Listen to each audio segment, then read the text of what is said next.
So hi everyone, welcome to Working with Nature to Heal the Earth. This is the second gathering in a series, Food Farming in Our World, where we're exploring how approaches to food and farming can dramatically transform our relationships with soil, soul and society. My name's Ruby and I'm a co-founder of Advaya, a community interest platform for transformative education, creating online courses and media, as well as in-person gatherings and retreats that explore the relationships between ecology, community, and well-being.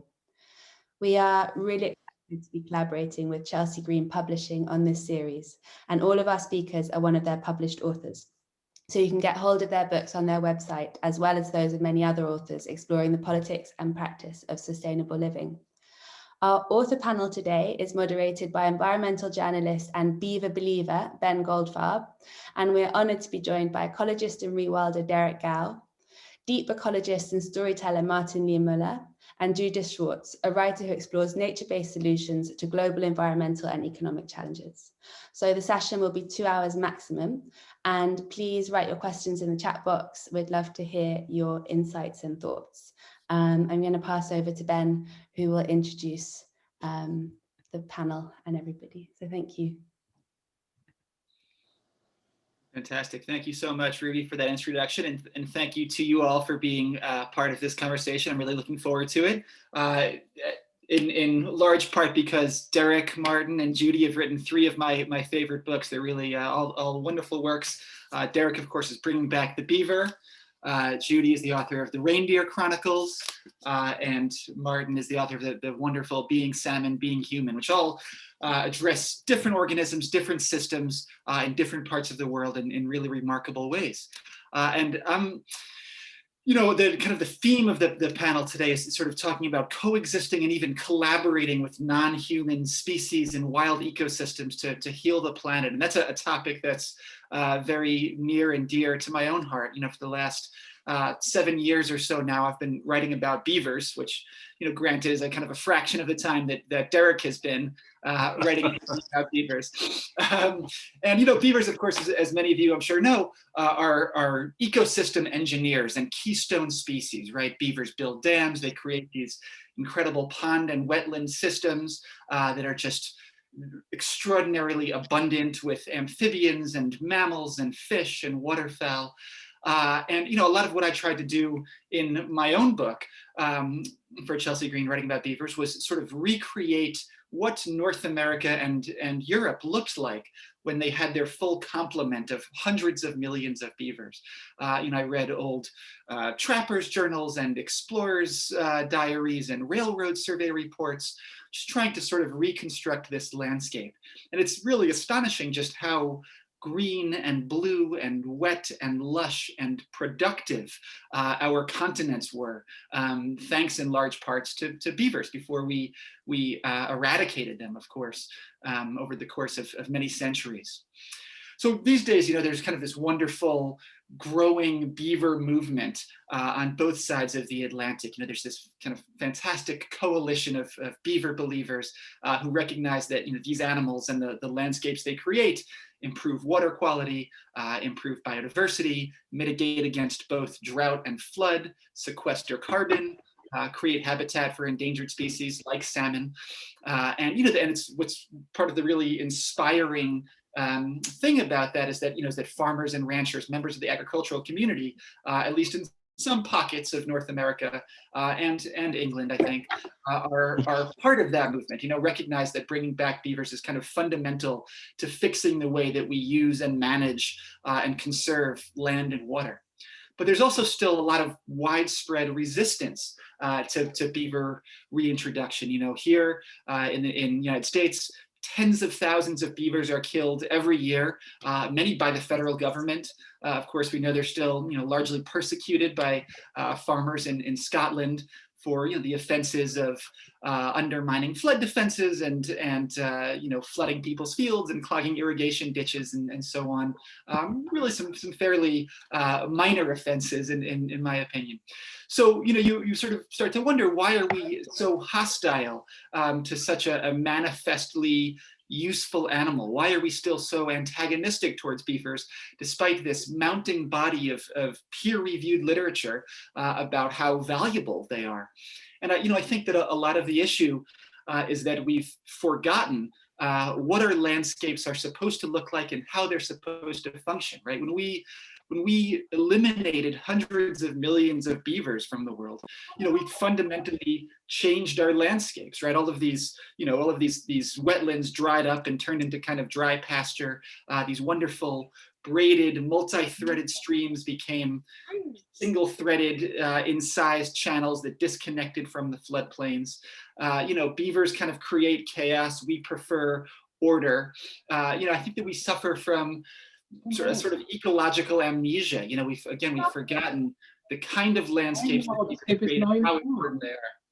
I think this panel again is titled "Working with Nature to Heal the Earth." But before we can work with nature, I think we have to remember the role that nature historically played and the kinds of systems that nature historically created. And I think that all three of these books by our three authors are in different ways about remembering, about recognizing the rightful place that biodiversity has in our landscapes and in our lives, and restoring it to that rightful place.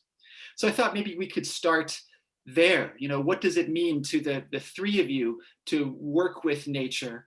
How does your work, how do your books touch upon that theme? And what have we forgotten about how nature is supposed to operate? And how do we remember what we've forgotten? So I thought maybe, Derek, we could start with the man who's never at a loss for words. We can start with you, Derek, and go from there. Well, thank you for picking on me, Ben. What does it mean to me? I mean, I think the more you spend time looking at it, and the thing that's been great about the beaver stuff is that we've seen so many simple relationships in a childlike way reformed that we never understood. So, for example, I mean, if you look at a big picture, something like a third of the plant species that are still found in Britain are all wetland adaptives. And of course, we don't think of something like that. So as soon as you have higher levels of groundwater and the grasses die back, this completely different plant community, if indeed it's still there and has been left by rampant commercial agriculture, starts to expand and take a landscape back very quickly.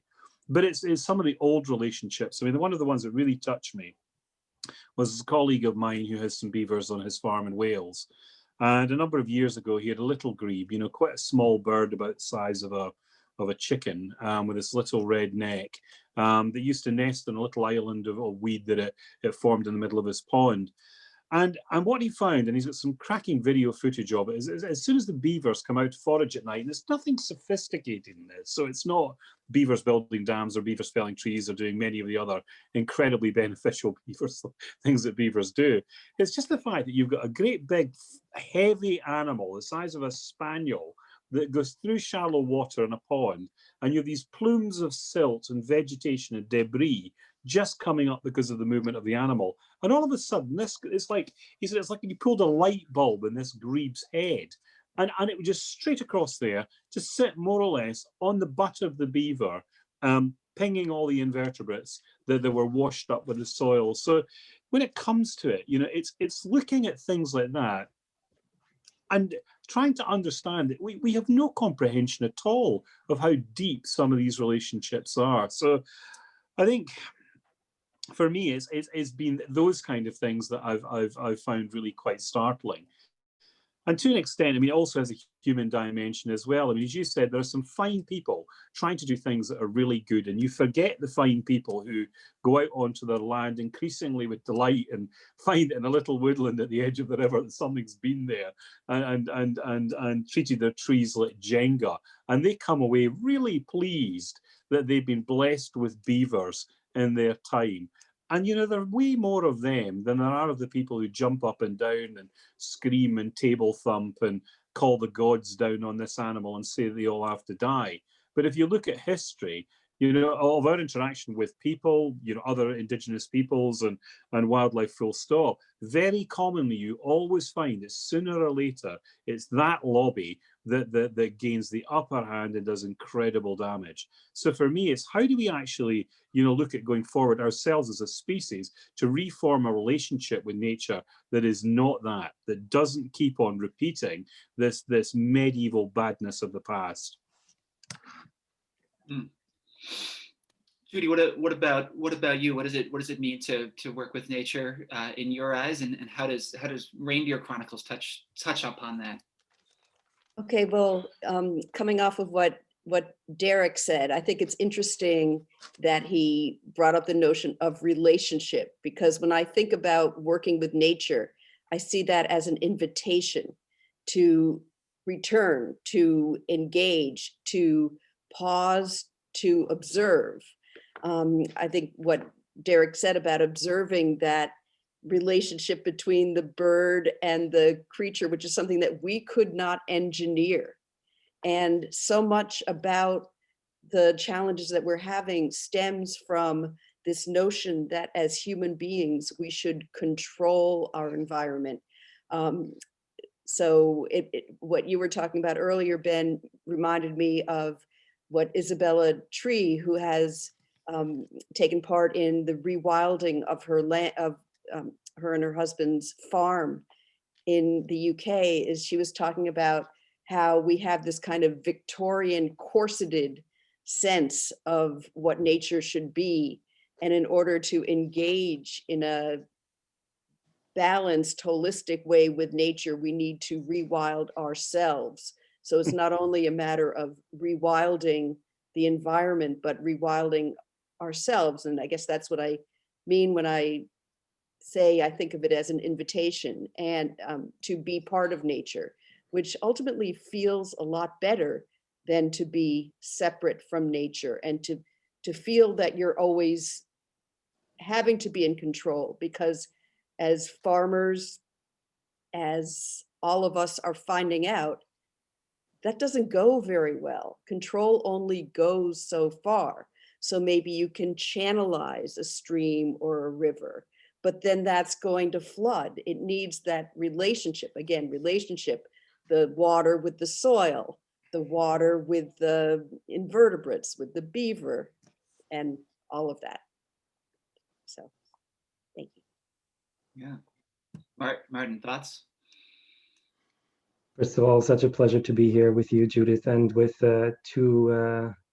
two of my other favorite authors. I'll have to start with a confession. I too am a beaver believer. And years ago, I was living in a cabin on a small river, and my workplace was upriver, and the best way to get there was by canoe. So often in the mornings I would paddle there, and of course beavers have their most active periods at daybreak and at twilight in the evenings, and so beavers would be a common sight. And at one place in this small stream, the stream loops almost back into itself. So imagine sort of making a loop, and just at the narrowest place is where the beavers had their, what do you call it, cottage in English? Lodge. The beaver hut. Yeah. Lodge. The lodge. And so I would pass the lodge, and suddenly there would be the beaver. And I felt myself observing her, and quietly I would stalk her, and she would swim ahead of me, and she would swim almost around the entire loop, and I would follow her thinking I was the observer. Except in the last moment when she had completed the loop, she slapped her tail onto the surface. And then she didn't die, but she went over land and back into her lodge. She had pulled me away as far as possible from her lodge, lured me intentionally all the way, was my interpretation at the time. And of course, I was as much the observer as the observed. And it was such a beautiful and profound, but also simple and in a way everyday lesson in humility, in the way in which, as much as I'm a presence in the land, I am also part of the landscape to these other creatures, to these other folks, these other people. Now, the word humility itself is fascinating, isn't it? Because at some point in the book, in Being Salmon, Being Human, I meditate on the word humility in relation to the word human, and come to realize, and this is thanks to my friend and mentor David Abram, that the words have a common ancestry in the linguistic fossils. If we only dig deep enough with our brushes, we can find an ancient Indo-European word which has a weird spelling, but apparently the pronunciation is something like "yum," and it seems almost certain that it has given rise to the modern word human, but it has also given word to the modern word humus, or earth, indicating this ancient ancestry and relatedness and nearness between what that even means to be a human in relation to the earth, but also humility. And so, and then if you try to embody humility in a gesture, wouldn't it be, and I have to stand, I don't know if this even works in Zoom. Zoom, this is always trying to adapt, but it's basically this. It's taking a bow, bringing your head closer to the earth, putting yourself in a closer, more direct relationship with that which grounds you and holds you and keeps you in this constant embrace. I haven't yet even mentioned salmon, but I hope we'll get there eventually. But one thing maybe, Ben, just to pick up on something important you put out, was the importance of remembering, of what I like to call restoring and restoring, the closeness between enriching not only the land, but also enriching the imagination of what has been and what can be again. Personally, because you asked us, what does this mean to you? I grew up in a land of ghosts, not knowing I was in a land of ghosts, thinking I was in, and indeed I was in one of the richest areas in Northeast Germany at the time. But it took me until my mid-20s until I realized that there should have been and once were salmon in the rivers that I grew up along. There was no more cultural memory left in place names, in words, or in the stories we told. Yeah. When I moved to Spokane, Washington, where I live now, I had the same experience. That Spokane is part of the Columbia River Basin, and before the whole basin was dammed, some of the largest Chinook salmon in the entire Columbia River system came up to Spokane Falls, and of course supported indigenous communities for thousands of years, and we've lost that. And I think that if you asked the average Spokaneite in this city, were there once salmon in downtown Spokane, they would likely have no idea. I'm afraid. I wanted to return to Martin's idea of humility, which I think is a really important theme. I think that it seems like over the course of many decades, we've sort of come to view nature as exterior to or distinct from humanity, and we've lost that humility, and it's been replaced by a sort of a hubris, and that's often very evident in the beaver world. So here I live not too far from a wildlife refuge, ostensibly a wildlife refuge, but it turns out that beavers are actually trapped at this quote unquote wildlife refuge because the managers sort of have it in their head that that humans are better at creating waterfowl habitat than beavers are, and the refuge is really intended for waterfowl, and beavers are they're just gonna make their own ponds and sort of screw up our well carved excavated human ponds. And I think that we see that all over the world, right? This notion that that anything that nature can do, humans can do better, right? Why do we need pollinators when vast swarms of micro drones can pollinate our orchards for us, as is already happening in some places. But I think that what all of your books point to is how sort of historically anomalous this disconnection is, right? That humans were intimately connected to beavers, to salmon, to the kinds of large herbivores that Judy writes about, and I wondered if we could talk a little bit about that. How were the organisms that the three of you study historically tied to human communities? And how has our sort of sense of intimacy with those species changed over time? What are the kinds of of humble relationships that we're trying to get back to. And maybe, Judy, we could start with you.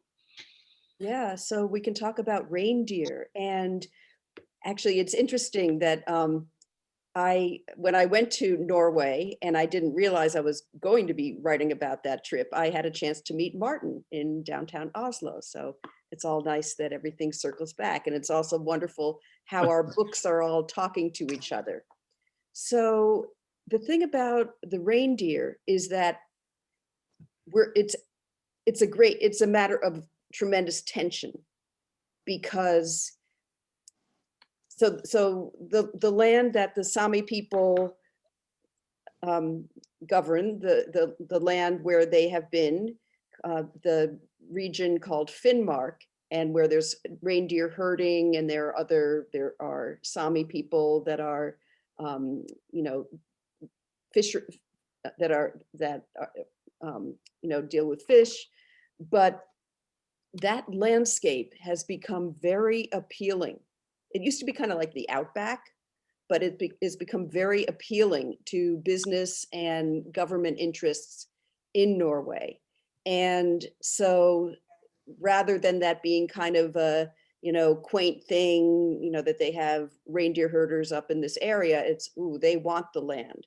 So there's been incredible pressure on the reindeer herders. And what I found when I was visiting Norway is that there was a case, a law case, where the government had been telling herders that they needed to cull their herds. They needed to drastically reduce the number of reindeer, ostensibly because there were too many reindeer, and that was harming the fragile tundra ecosystem.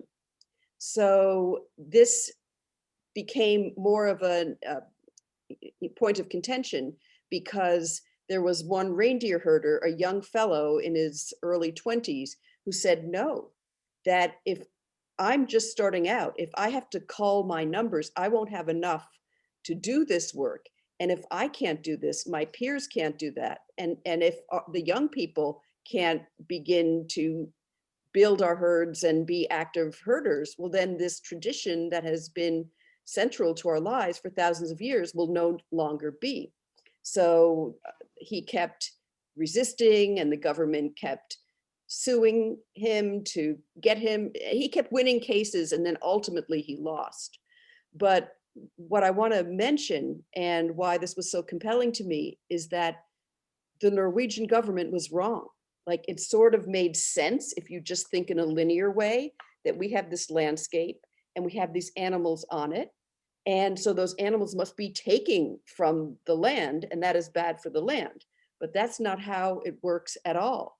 Because in fact, rather than harming the landscape, the reindeer, as they are managed by the herders, are actually maintaining the landscape. So in a really just simple way, in the summer herding season, they are nibbling on the plants, the brush, they're browsing. They're the brush and the trees that are growing, and are growing more and more as this region warms.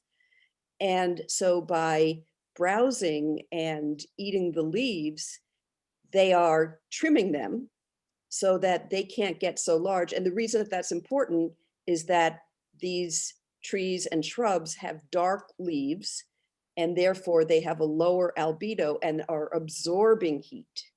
Whereas the native heath is lighter in color and has a higher albedo and is reflecting heat. So they're keeping the landscape cooler. In the wintertime, the large herds, because they are moved in tremendous numbers across the landscape, they are pressing down the snowpack. And while you might think that that's a bad thing because fresh snow is beautiful, I've got fresh snow right outside, and it is indeed beautiful. But in that context, the snow is acting as an insulator. So by pressing down the snow, that means that the snow isn't keeping the land warm, it's allowing it's maintaining the permafrost.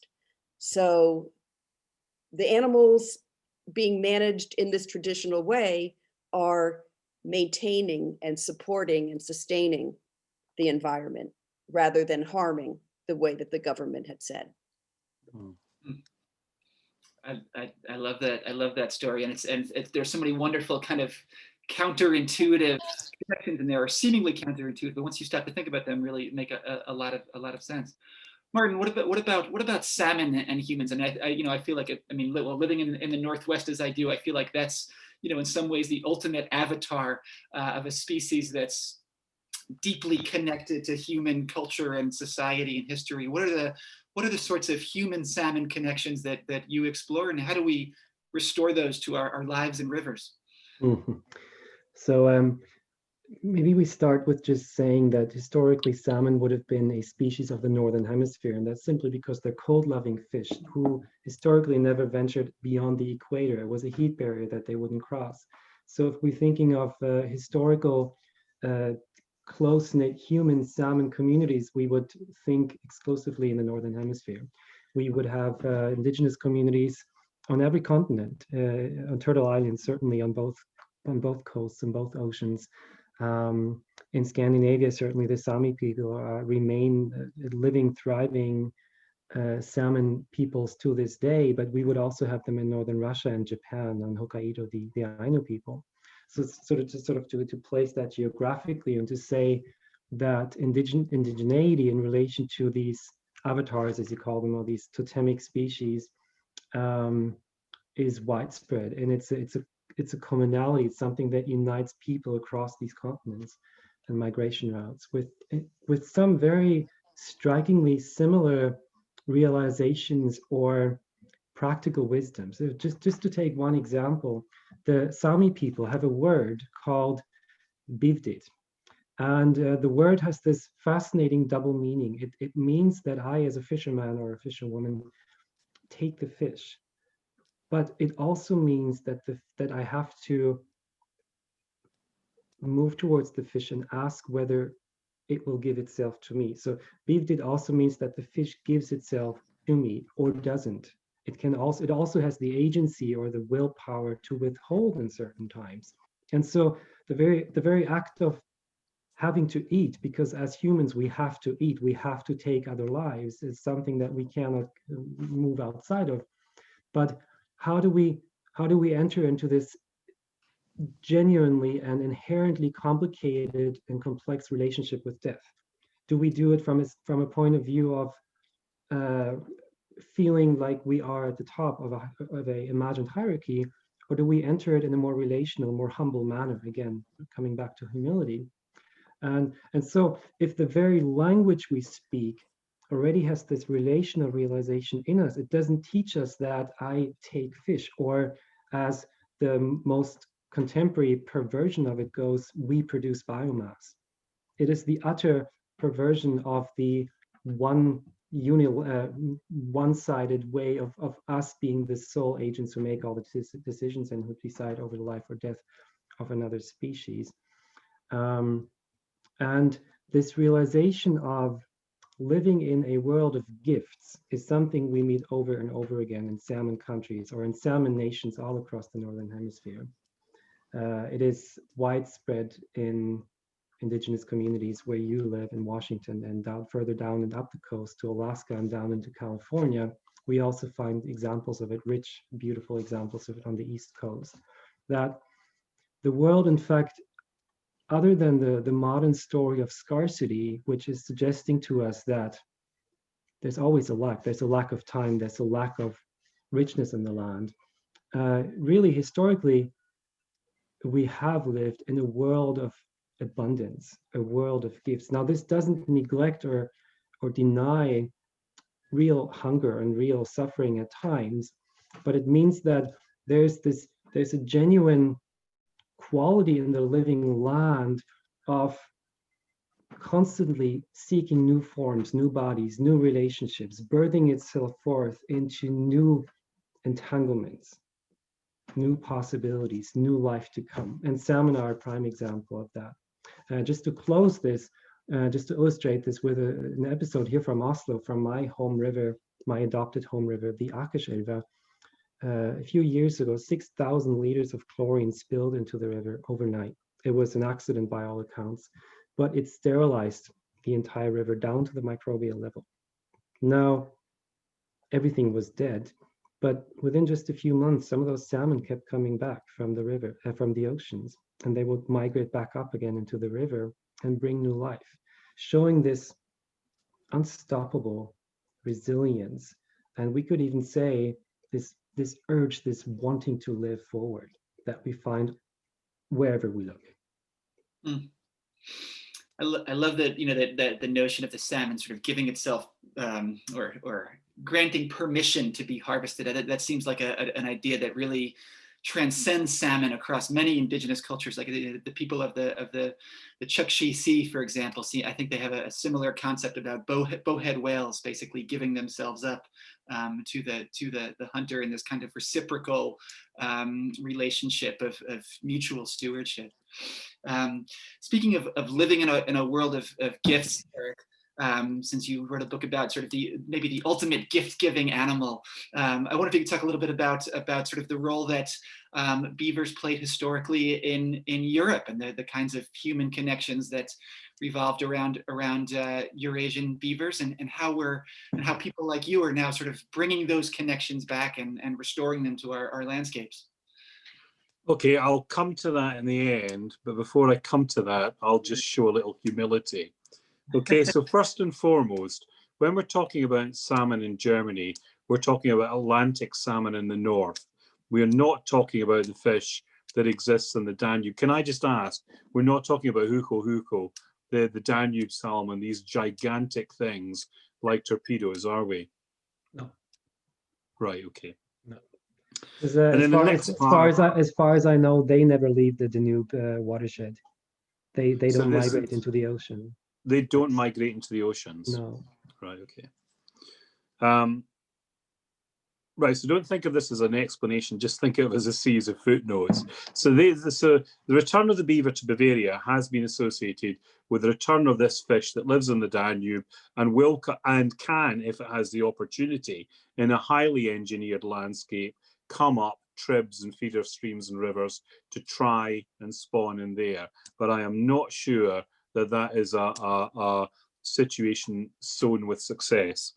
To then take a step back, and we'll come to humility and where we are with beavers in a minute, and look at this pastoralist culture of reindeer. I was in Sweden, I think, about 2 or 3 years ago, looking at beaver-generated habitats, right up into above the Arctic Circle. And we went to a number of the national parks there and did some walking, and as soon as you get up into there, you find out a bunch of dead reindeer. And these reindeer are marked with the same sort of marker spray that we put on sheep. So they've got blue dots or red dots or yellow circles on them or whatever else. And you then sort of like, well, that's a bit unusual. I would not have thought that, I mean, I knew they were domestic reindeer, but I didn't know they were marked and husbanded in this way. And then you go back down the villages, you sit and have a cup of coffee in a restaurant, and you just ask people about the predators. And honestly, as soon as the word wolf leaves your lips, the response you get from people there is just incredibly hostile. And I think sometimes, I know that in Britain, I mean, if you start to talk to people about a grazing system in Britain, they will tell you that the finest animals are a combination of sheep and red deer. The deer are majestic and should be there, eating all the trees. So what was once upland forest full of singing bluethroats and tiny woodland flowers, which you see in some parts of the old pasture still bursting through, is now a completely bare, scarred epidermis, leaching peat soil, because it's either burnt for grouse, overgrazed to hell and back by red deer, or ruined by sheep. And if you start to speak to the deer people or the sheep people, and even to an extent the grouse people, though they're mainly speaking Arabic now, they will tell you that this is part of their culture. They've always been here. Their languages are tied to these animals. They are what should be, and it's been that way for thousands of years. But it doesn't mean it's good. And therefore, I think sometimes, and I don't understand the reindeer herding culture, so please forgive me. It's not a speciality subject of mine, but I've got to the stage in life where, without seeming to be cynical, as soon as somebody tells me that this herding culture is something that's been there for thousands of years as part of their way of life and language, you do kind of wonder just exactly how that interrelates into what was there before. With regard to humility, I don't know how we can do humility in the British Isles. I mean, we are the most bombastic bunch of little farts that ever walked the earth. I mean, you look at Brexit, you look at, you know, what's happening with the European Union now. And I honestly think, I mean, if you understand history well and you understand what we did to a fifth of the nation, well, a fifth of the world, when the British Empire flew the flag over a globe where the sun never went down on it, you know, people just forget history that's actually very recent. When I was little, there were very many people living in the villages and towns around me in Scotland who'd been part of that empire, and they used to have some great grim stories about how they were in the Black Watch, being chased down the high streets of Aden with people throwing coal at them. And it was 50-50 as to whether they got on that last troop ship out or they were torn apart by the people that wanted to destroy them. And what we have is we have all this bombast and a grand idea of what we are. And we've taken that to virtually all the other parts of the world that were part of that empire and influenced many other parts that were not. So when you start to look at a relationship, for example, with the beaver, and you look at what we did in Canada, what we did in Canada was open a raw resource that we completely knackered in Europe because we wanted all that fur.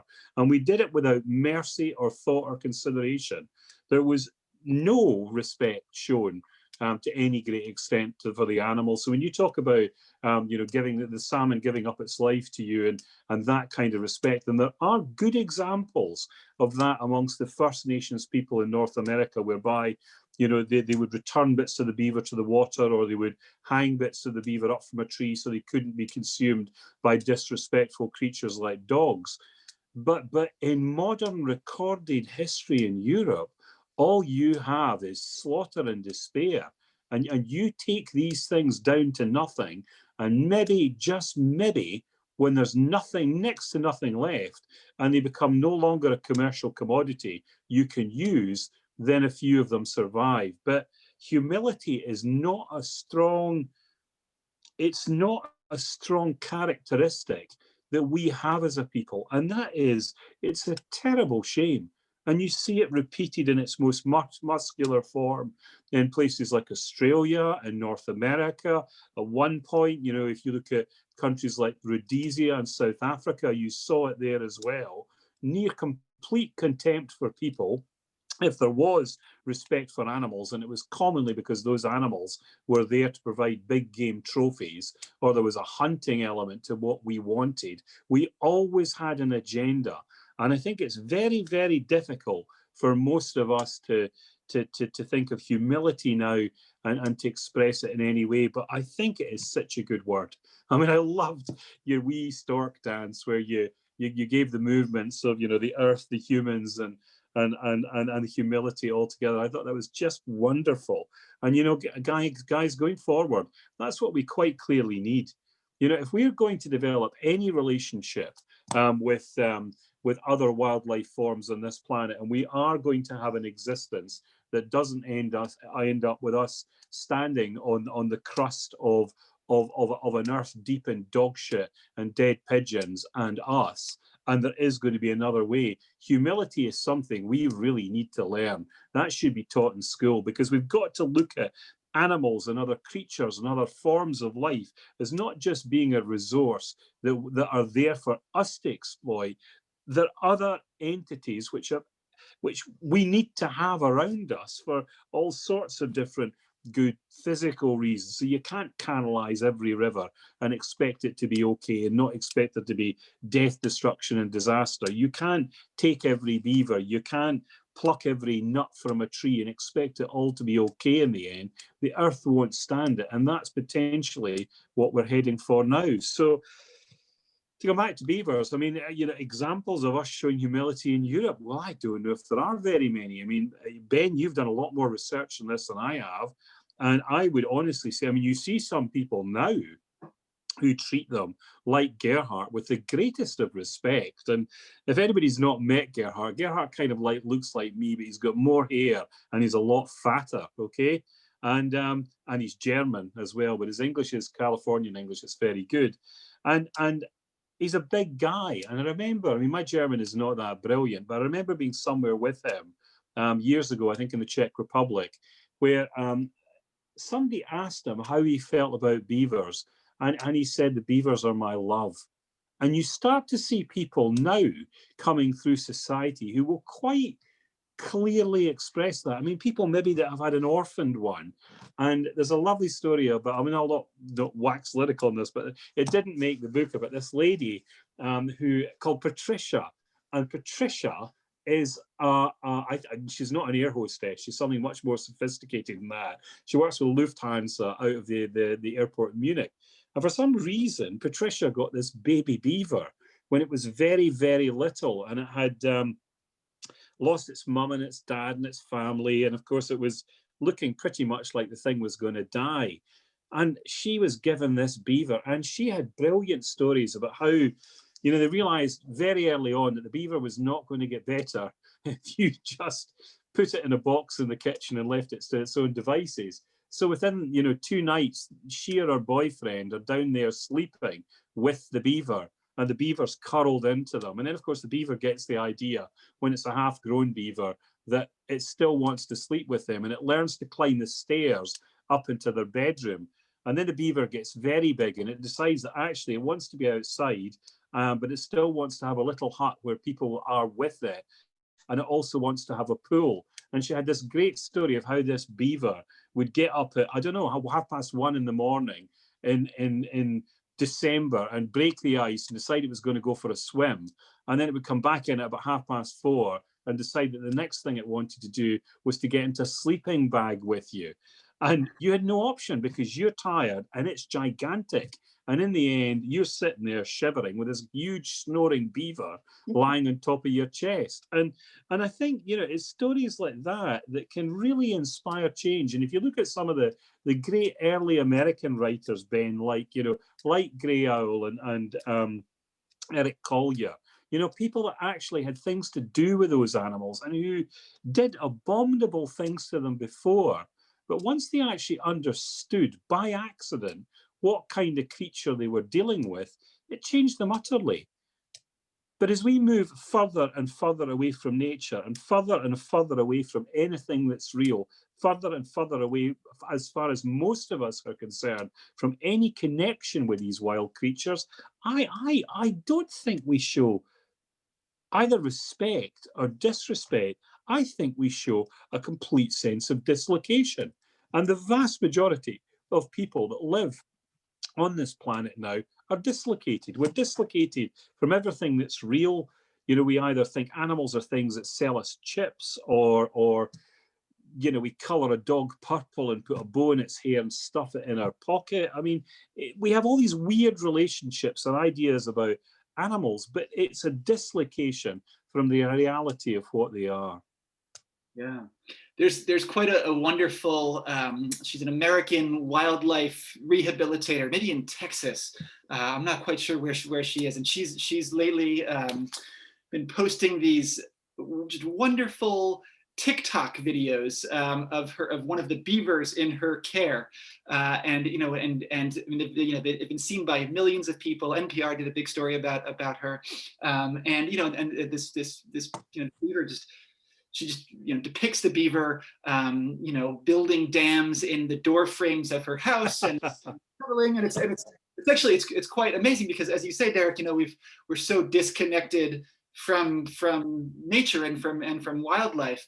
So it's interesting to see social media become a means of actually reconnecting with animals. You know, the technology, which is sort of traditionally seen as this separator from nature, can be used to give millions of people into a window into the kind of the daily life and habits of a beaver. And you know, you sort of see what charismatic, charming, funny, intelligent animals they are. So Derek, your remarks about the sort of the legacy of grazing in Britain really struck a chord. When I visited you there several years ago, the point that you made is that the kind of the traditional pastoral English countryside, so verdant and green, is actually this kind of this perversion of the forests that existed historically before grazing, and I wonder if we could talk a little bit about sort of the role of agriculture in all of this. I think that the three of you touch upon this in different ways. Derek, you're a farmer who writes about the malign influence of other farmers. Martin, you've got quite a bit of your book, of course, is about aquaculture and the way that salmon are kind of appropriated, and I think that captives is the word that you use for them, somewhat provocatively maybe. And then Judy, you I think in comparison to Martin and Derek, you're often writing about more hopeful agricultural models, more progressive modes of working with large grazers and the land in concert. So Judy, maybe we can start with you. What role does agriculture have to play in restoring our systems? What role has it sort of negatively played maybe to this point? And how do we sort of begin to fix some of the relationships that food production in particular has distorted? Well, we have a choice. We can farm fighting nature, or we can farm aligned with nature. And coming back to this whole notion of humility, which is kind of the antithesis of control, our agricultural model has been all about, I'm talking about modern society, not indigenous cultures, which are very different. And I can mention that, examples, but yeah, that we're imposing control over the landscape, and that's been destructive in so many ways. It's destroyed. I mean, I could just go on, but the damage to the soil, erosion, loss of carbon, loss of capacity to hold water, the agricultural chemicals going into the water, agricultural chemicals harming much life. But when I've been thinking about, as this theme of humility keeps coming up, expressing humility does bring one into relationship with other living beings, whereas this notion of control kind of, just curbs those relationships. It just stops them before they have a chance to begin, and how lonely that is. And just, the people who are doing regenerative agriculture working with natural processes, they are seeing that all different aspects of nature are working with them, even when they think, for example, that the problem might be pests, might be pest insects. What they find is that actually, if you use pesticides, then you're destroying all of the insects. And what comes back are the pests, because your allies are the predator insects that, if you would let them, would be managing those pests. And here I'm going to quote another Chelsea Green author, a farmer in North Dakota named Gabe Brown, and just a statement that he makes, I just think is so powerful. So because he used to farm conventionally with all the chemicals and all the pesticides and herbicides and all of that, and fertilizers, and he hit a wall. He had several years where the crops failed, and he realized he needed to do something different, which he did, and he changed his whole orientation to farming upside down. And he said that back when he was a conventional farmer, that he used to wake up in the morning thinking, well, what should I kill today? Whereas now in his farming operation, that he understands that he needs to work with the microbes, with the earthworms, with the birds, with all the different creatures that are in the landscape. Now he wakes up in the morning and says, how can I encourage life today? How can I bring more life into being today? And that's a lot less lonely. And more and more people are are inspired by regenerative agriculture. And then the particular wall that we bump up against is the economics of it, in terms of not necessarily what profitable, if you like really looked at what people are, I mean, because when you're farming conventionally, you're also paying for the chemicals, you're paying for the additional fossil fuels to do the extra tilling and all that. But right now, our economic system is rewarding that kind of monoculture farming, as opposed to rewarding the polyculture, life enhancing, carbon sequestering, water sustaining practices. So I'll leave it there for now. Yeah. Martin, what about sort of where do salmon fit in the sort of the food production realm? I mean, of course, fish aquaculture is often talked about as this incredibly efficient way of generating protein, but as you write, it sort of distorts our relationships with the organisms in some really pernicious ways. Yeah, what are your sort of thoughts on aquaculture and salmon?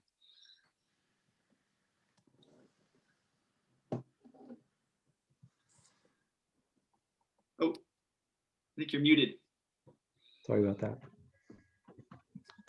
It's probably relevant to point out that salmon, just like beavers, are a keystone species, and their life cycles are so instructive to how they're related, not just to giving food to human communities, but to hundreds of other more than human communities as well. And I think before we even go into the issue of aquaculture, we need to just speak about that.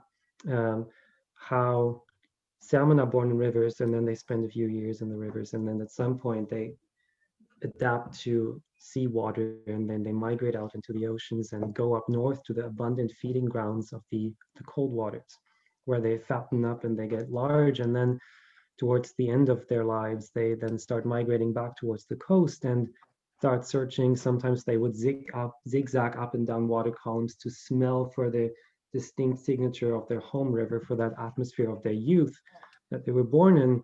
And as soon as they find it, they would then wait for the rains to come so that they can dash into the rivers, historically by the thousands or hundreds of thousands or even millions, to spawn.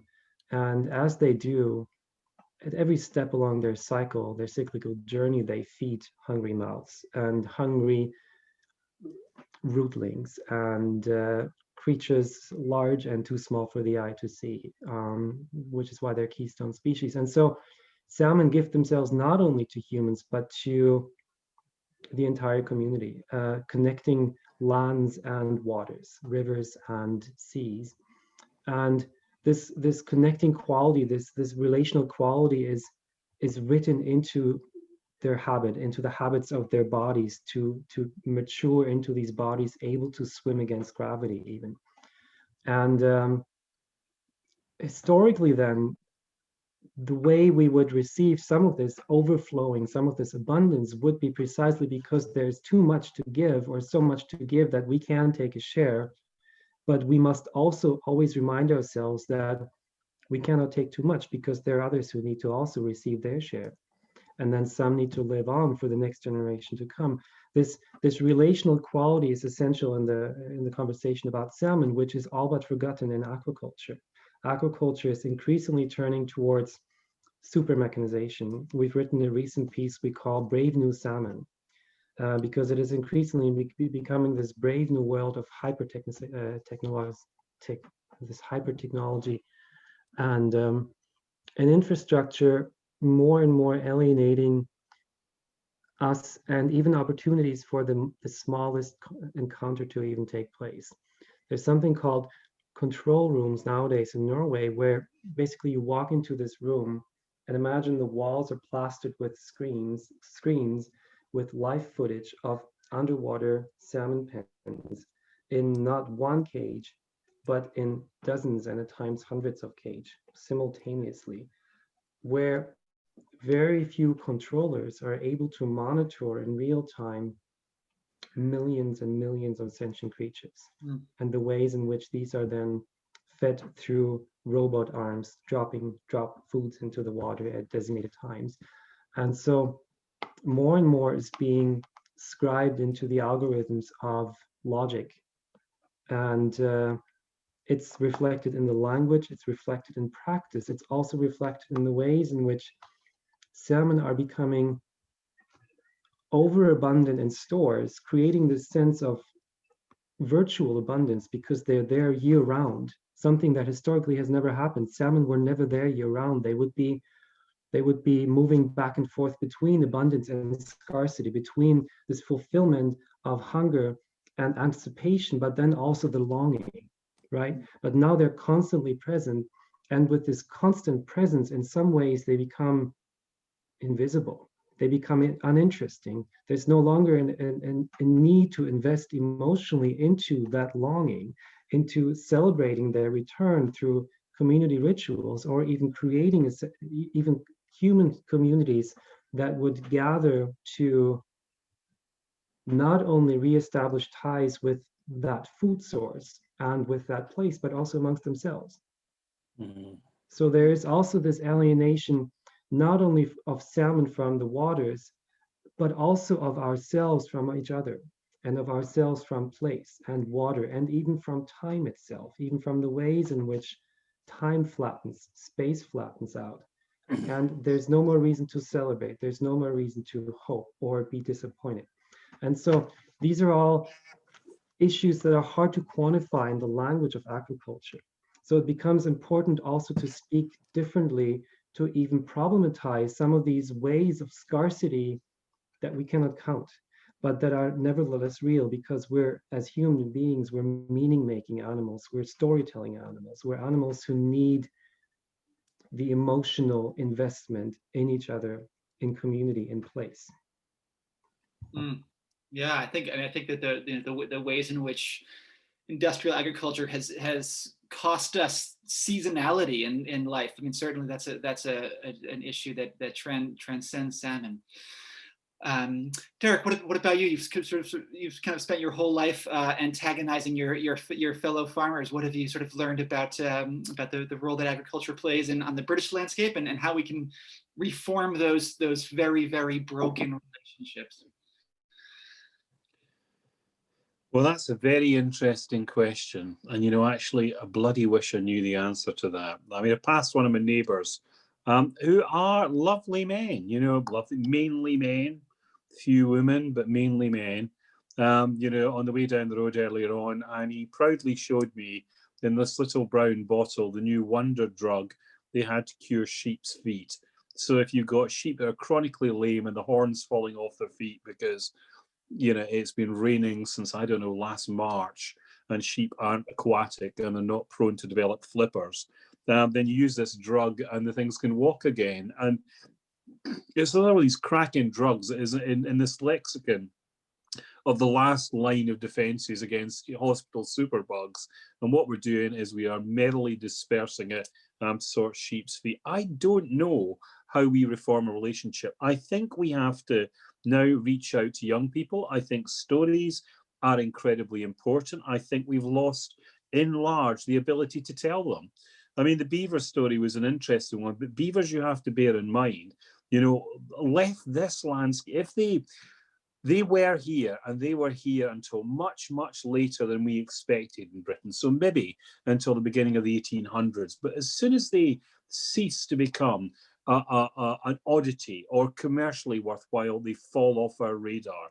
If you look at something like the wolf, the first thing you find in every generation, if you go back far enough, is you go back to the writers of the 1700s, the 1600s, the 1500s, and they will tell you, if indeed they're interested at all, that they have just missed other stories, that the oral traditions that were there when they were young have just slipped away, and the stories can't be remembered anymore.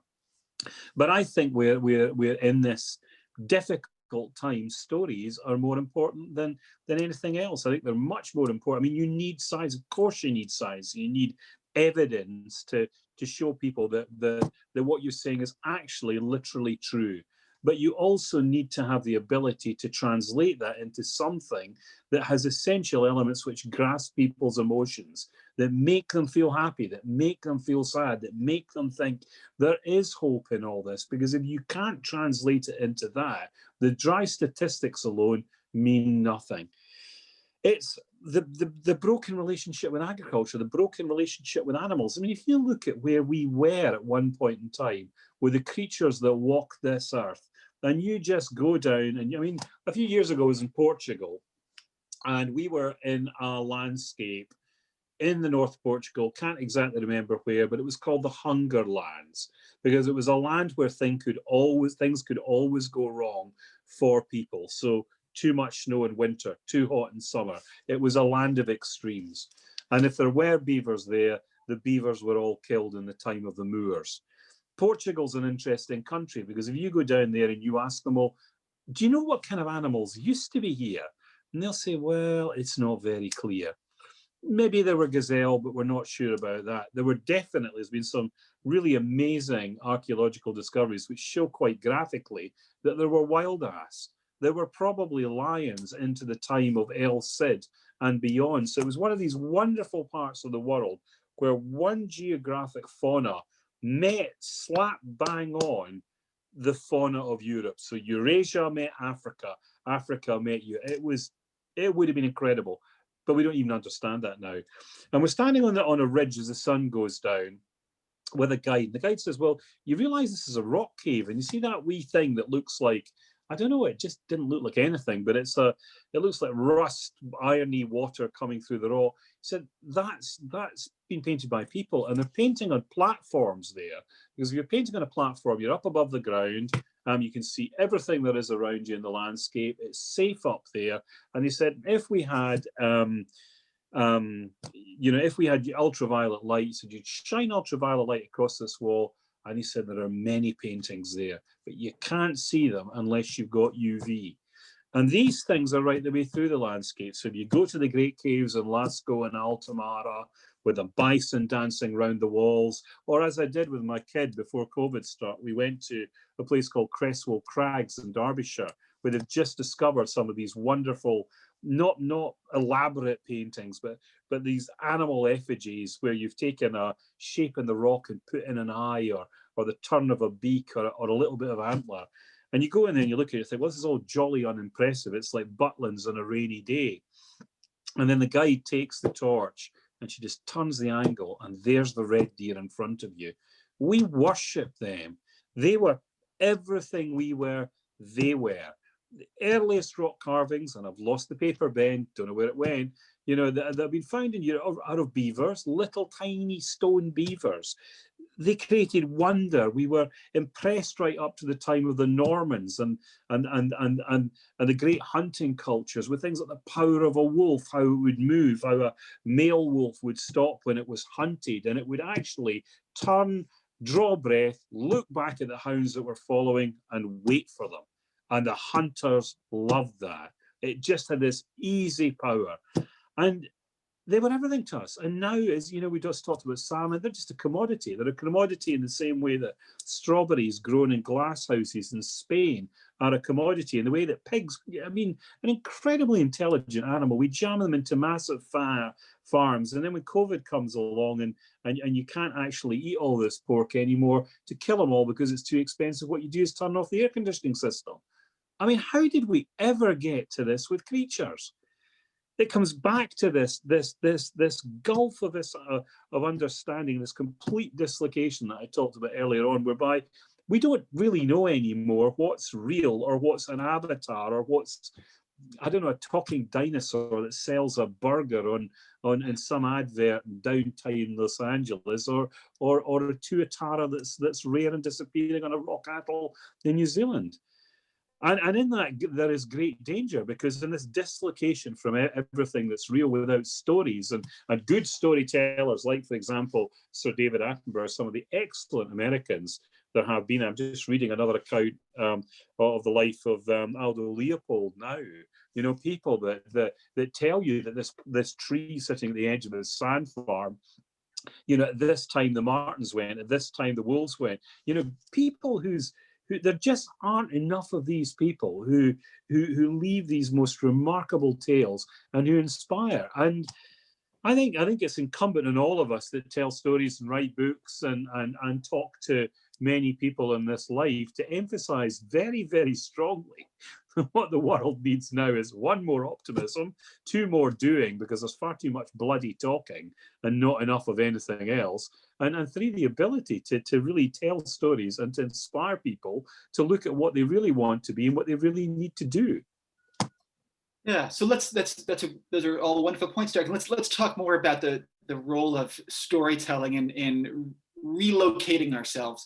And there have been some great questions in the chat, and I wanted to sort of raise 2 questions from the audience and then pose them to you, because I think these 2 questions are related to each other and also related to what Derek was just talking about.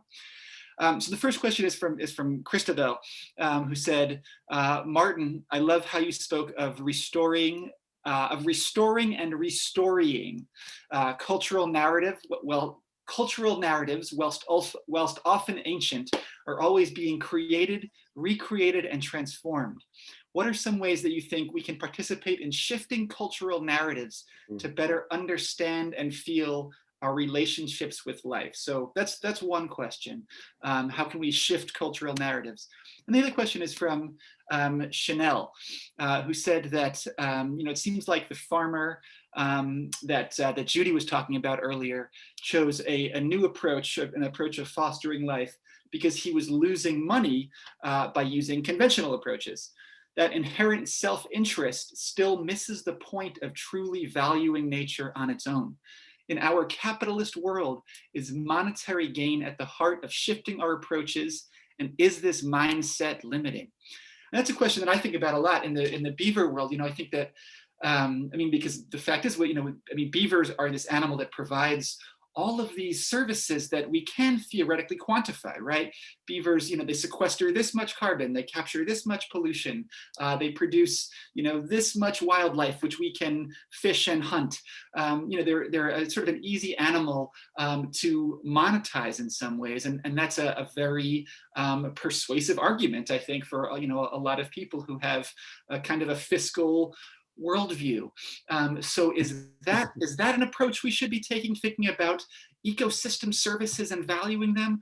Or should we be thinking about restoring these more kind of traditional, intimate relationships and valuing nature for its own sake rather than the services it provides to us? So I'll just open that to the 3 of you, and whoever wants to take a stab at that is welcome to.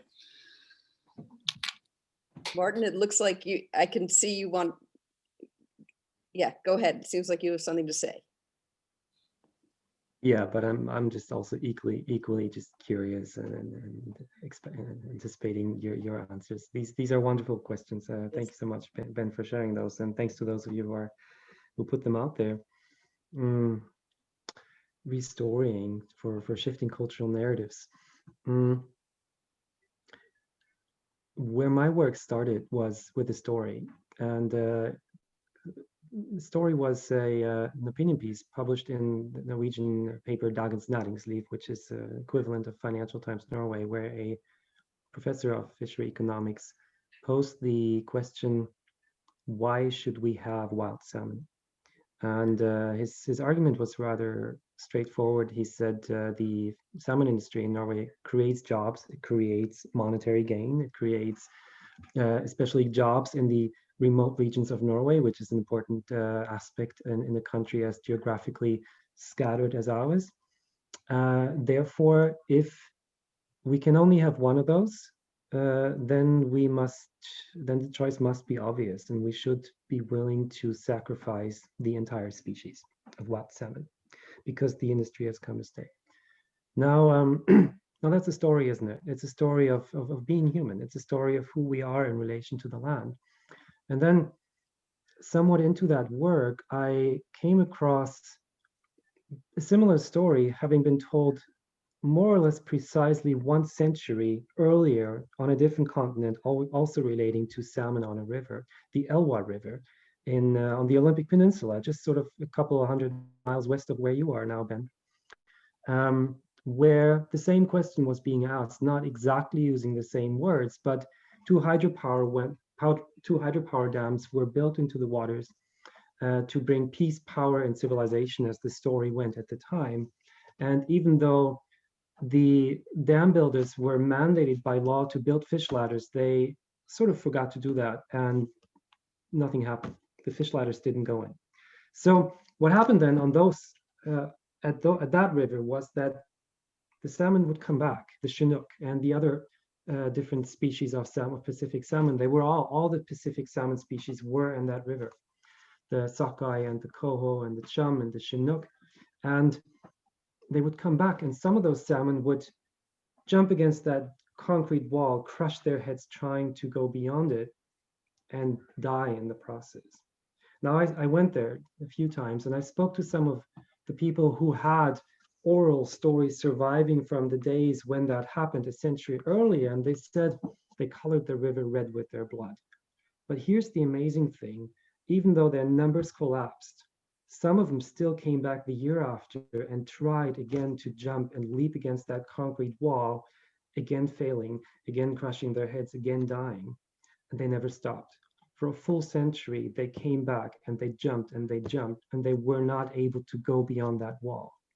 Now, when I started researching this, and when in Norway this story was being put out there, should we even care about the survival of a species? Those dams on the Elva River were being dismantled to bring the salmon back. And some people had done all the quantification, the scientific explanation of why that was important from an ecological point of view. But some people also said, finally, we started listening again to the world. We're beginning to listen again to the world. Those salmon never stopped reminding us that we have an obligation to fulfill, to tear down those walls so they can fulfill their obligation, which is to return to the rivers to bring their abundance. So a story there and here was parallel, but unfolding at different timelines, right? And so over there, what I was experiencing was a breakthrough of a different kind of story, not the story of humans exerting their imperatives onto the land at all costs, but humans beginning to at least experiment with a more relational story, which is open-ended, and in some ways it's being created as it happens. But within weeks after those salmon were able to swim again up, they started spawning. And this has been now almost 10 years ago, and the river is still coming back to life, whereas in Norway numbers are still collapsing. So here's a story playing out in the land.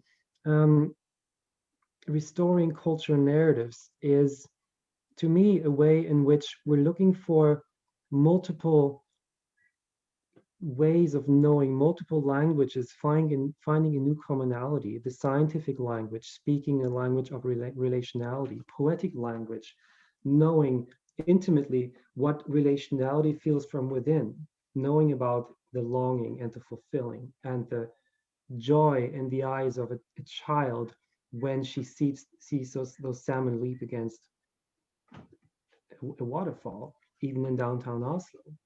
And that's relationality felt within, and that too is relevant. And then we have traditional stories telling us of the imperative to give back, but also of the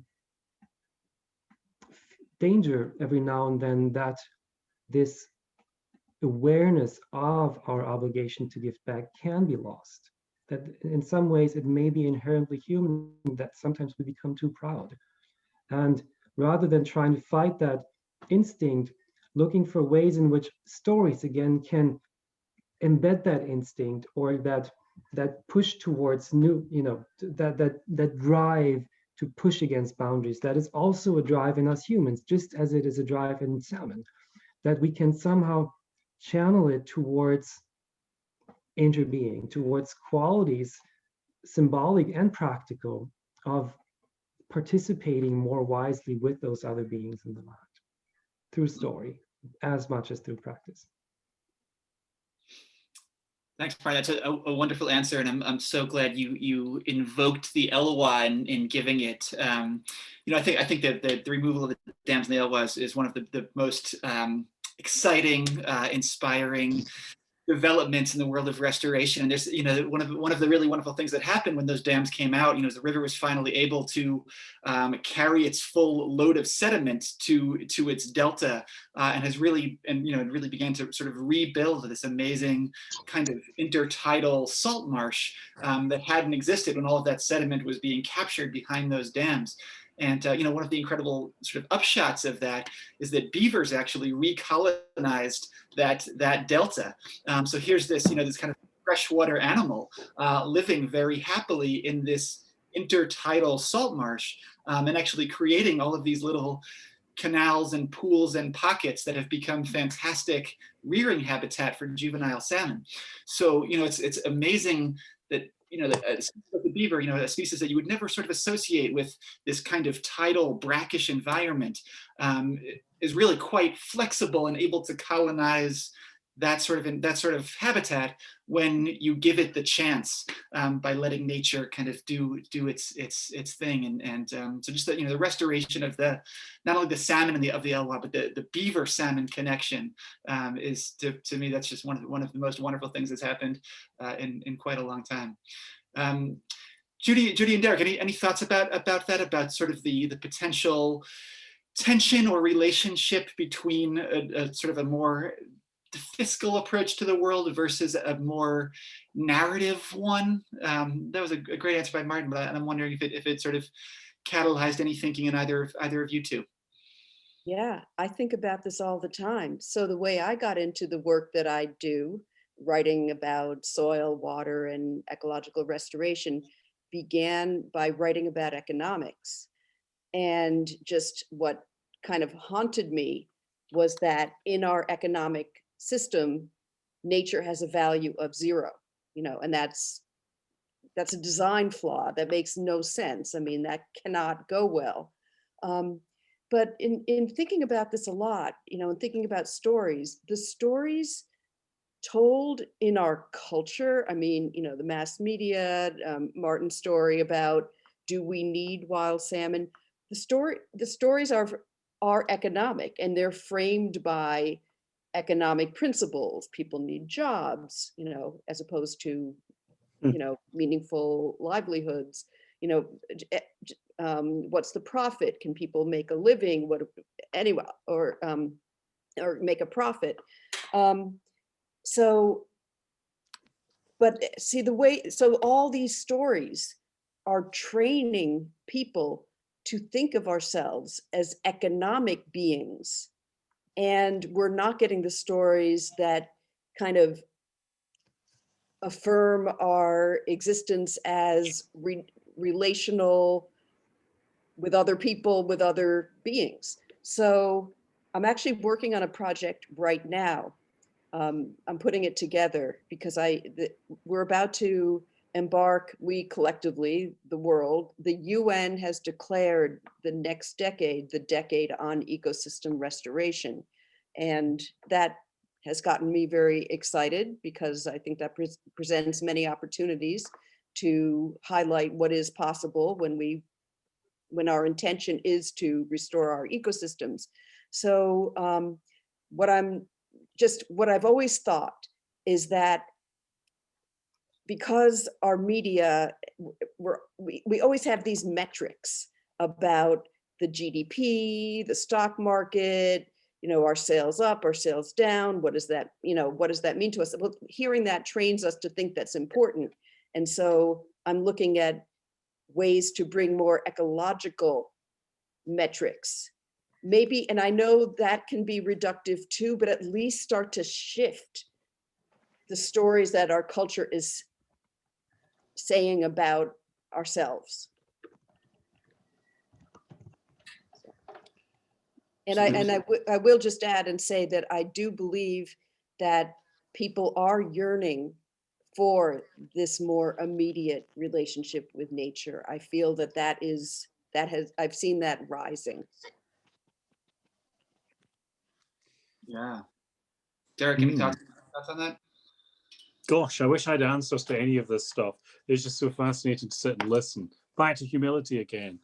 But the point of it is that when you look at, well, it's like Judith was just saying, it's you're surrounded by, I mean, if you pick farming as an industry, let's just pick on farmers for a change. And you must see exactly the same thing in North America, is that you are brought up in a society, you're part of a tribe, your tribe has its magazines, it has its own TV channels, it has its own costume, be it flat peak capped or whatever else you have, tractors to get around on. If you're very old and you can't walk anymore, somebody gives you a quad bike, and that's how you manage your farm. And everything is tied into that. And you are told that this is the way to do something. Everybody in your society agrees that it's the way to do something. Whether it makes money or not is irrelevant. You're just part of something that wants to be the same. And what you find is that there are the people who can sit and look and think, and you're not looking at people who are homogenous either. So I did a bit of TV filming not that long ago with my next door neighbor, who's a lovely man, like him very much, but he's a chemical farmer, nitrates, phosphates, everything mown to the edge, all the hedges sheared back to the top of the 12th century banks. And we were told by the TV company that I had to give my vision of a landscape with beavers chopping down trees and flooding land, and the buffalo going out to burst the holes where the field trains used to be, and so on and so forth. And then we had to find a money farmer at the end of the piece. So I said, well, if we just drive up that road there and we arrive about tea time, you'll definitely find a money farmer in his house. So we went off to find him, and it was a bloody cold, wet day. And we were both soaked, and it was winter, and you just, you get into the warmth of his kitchen, and he didn't want to moan anymore, and I certainly didn't want to moan at him. And you sit down there, and this man who is 65 starts to talk about how when he was a little boy, he can remember being taken by his grandfather to see the curlews that were down in the wet meadows at the bottom of his farm, and how much he enjoyed seeing the tiny chicks, and they're all gone. And then how he could remember the grey partridges and the tiny and the little cleft in the hedge just up the lane where the glowworms used to light the night sky, and they're all gone. And what you find with people is that it's very easy to get caught up with a bombast when you're young or middle-aged and ambitious. And that as you get older or younger, you look at things with wonder when you're young, then you get caught up with all the crap. And then when you're old, you actually think about it again. And by that time, it's too late.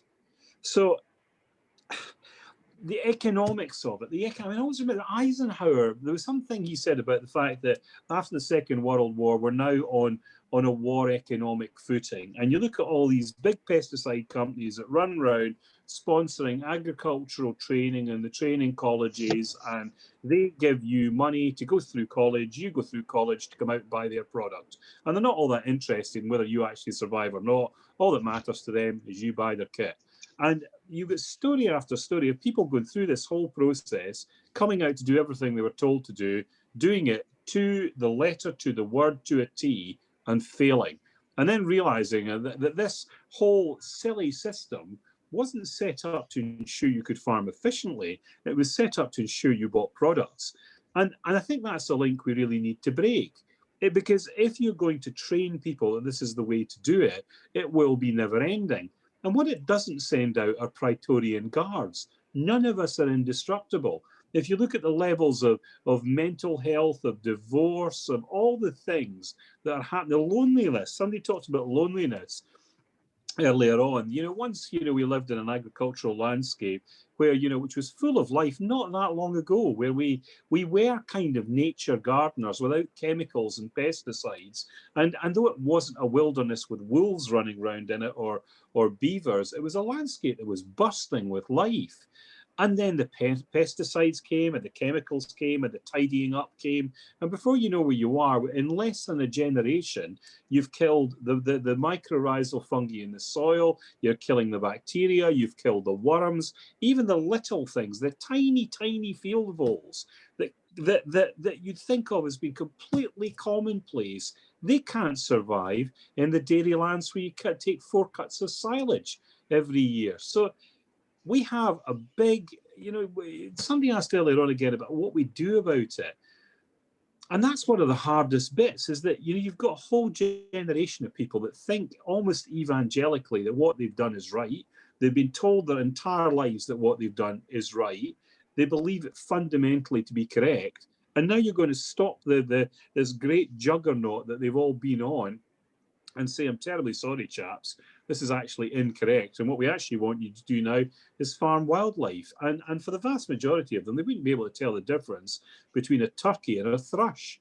So, you know, it's a big job. And then you look at, you know, where we are modern. I mean, I was in Italy a few years ago, and they took us to see this collective farm that had been bought after great difficulty by some little African community of immigrants that people hadn't liked at the beginning, and it was all terribly tense and terribly difficult, and there were issues with racism and there were issues with land ownership. It was every issue you could think of. And then you look at what those people had achieved, and they worked like hell. And there were lots of them. They were out there bending over in the fields. You know, everything was untidy. There were no pesticides, no chemicals, because they couldn't afford them. There was seed everywhere. There were untidy areas everywhere. There were weeds everywhere. And the wildlife that lived amongst these people, produced an amazing amount of vegetables, was just incredible. And then you look at where we are. What we are doing is we're mimicking North America.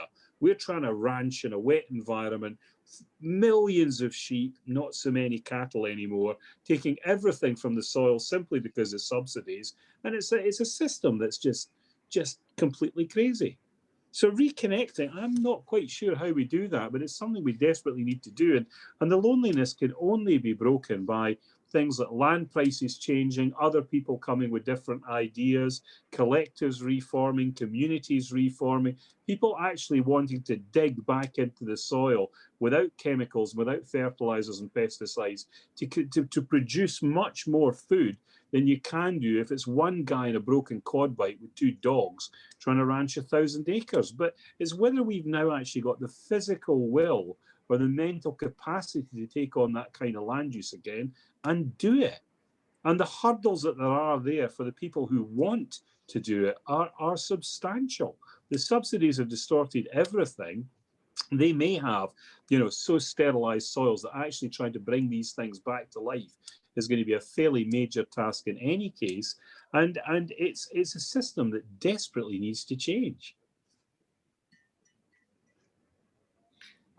I thought, Diane, I'm just thinking about sort of shocks to that system that could in some way change it. You know, Diane in the chat mentioned the pandemic and how it's stopped the juggernaut. And, you know, I'm somewhat reluctant to talk about COVID just because our whole lives are consumed by COVID. But, you know, it's something that I think about a lot. I'm working on my next book now, which is basically about the science of road ecology, all of the ways in which roads and human transportation and travel affect the natural world and what we can do about that. And, you know, you sort of like read some of the roadkill statistics from the last year, and it's just fallen astronomically because we're no longer on the roads. I mean, the cessation in roadkill could be the difference between life and death for, you know, an entire population of mountain lions in Southern California. So, you know, I wonder how the three of you think about the role that the pandemic has played in reconfiguring our relationship with the natural world over the last year. You know, you read about people hearing bird song for the first time, or, you know, or returning to their gardens for the first time in years, or, you know, or hitting the rivers and interacting with fish in a way they haven't before. I did much more angling in 2020 than I ever have in my life. I spent, you know, more time communing with the rainbow trout of the Spokane River than I ever had before. So I wonder, what do you think the role of the pandemic is in connecting or reconnecting or disconnecting us from nature, and how lingering might those connections be? Well, I mean, if you live in Britain, you will have seen many of the pictures of fallow deer wandering down high streets and goats grazing in people's gardens, and people making much of the idea that nature is recovering. And it is interesting. I mean, even not far from here, I live in a bit of a kind of little valley in Devon, and things got very quiet under the first lockdown. Very little traffic on the road, And I was coming home one night, and they're standing in the middle of the road are things that look like a herd of cattle, and you think, bloody hell, these have burst the fence. This is not good, because if you hit one of these things doing whatever speed it was doing, then you're going to be having a real job separating my DNA from theirs, and the cars as well.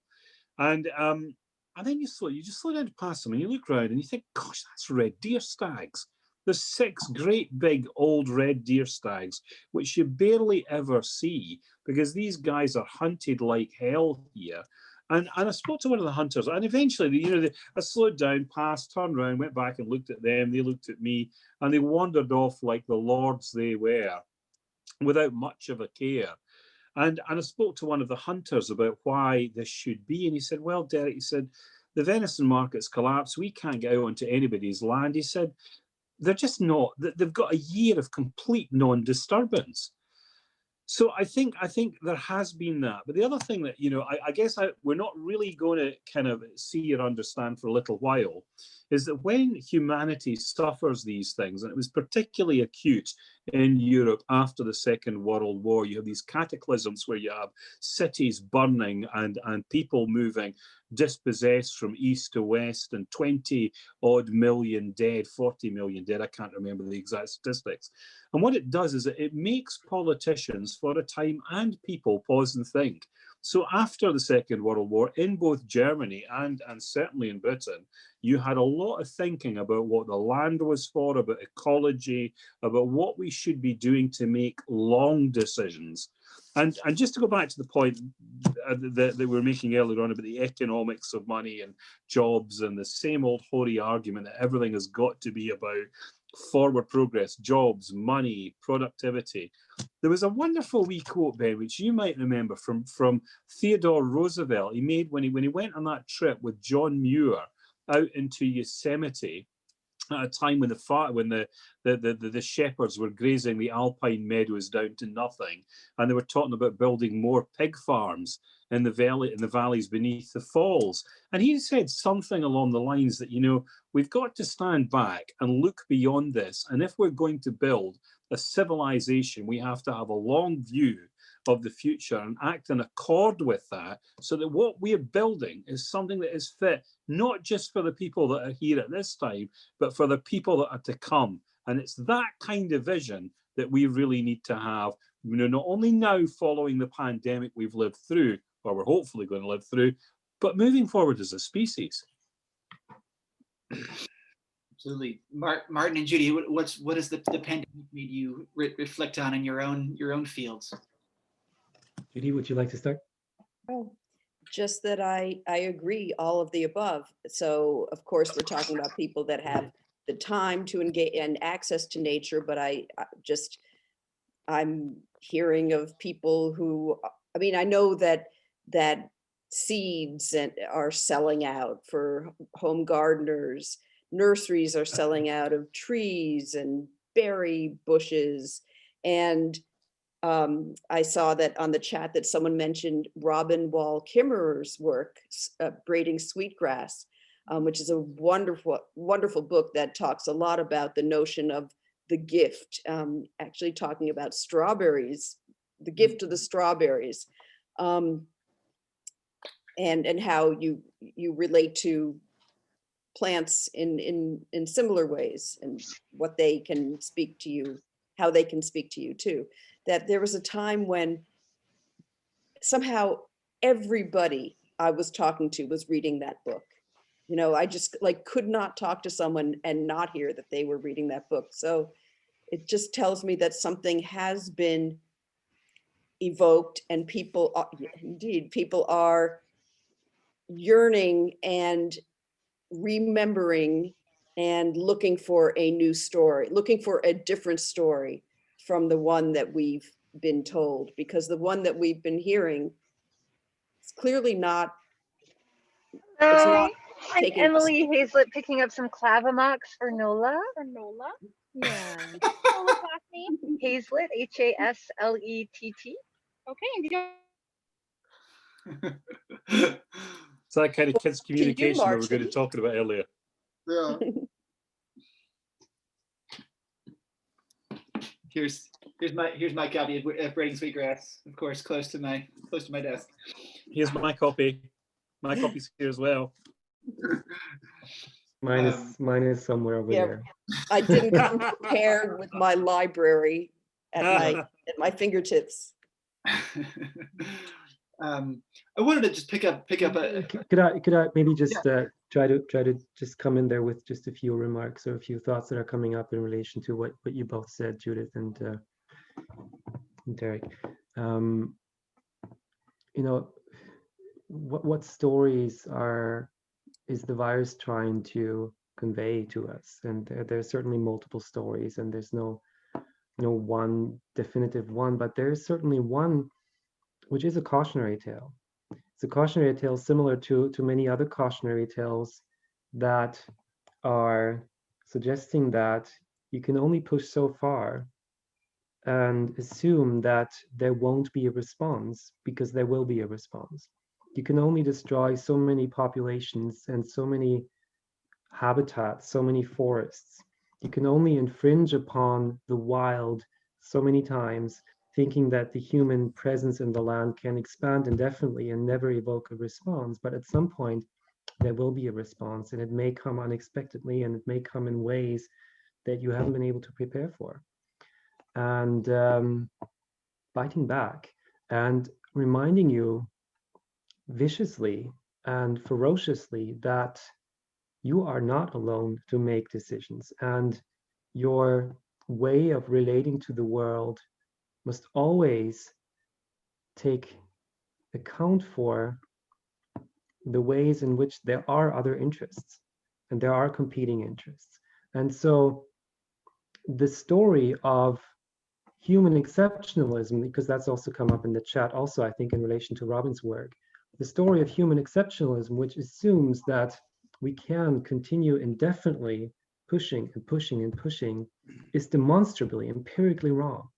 And we don't have to talk, we don't even have to go into ethics or morals. We can just say empirically it's wrong. There will be responses. The land is not silent. The land does speak, and sometimes it screams, and sometimes it will kill us in great numbers. So that's a story there.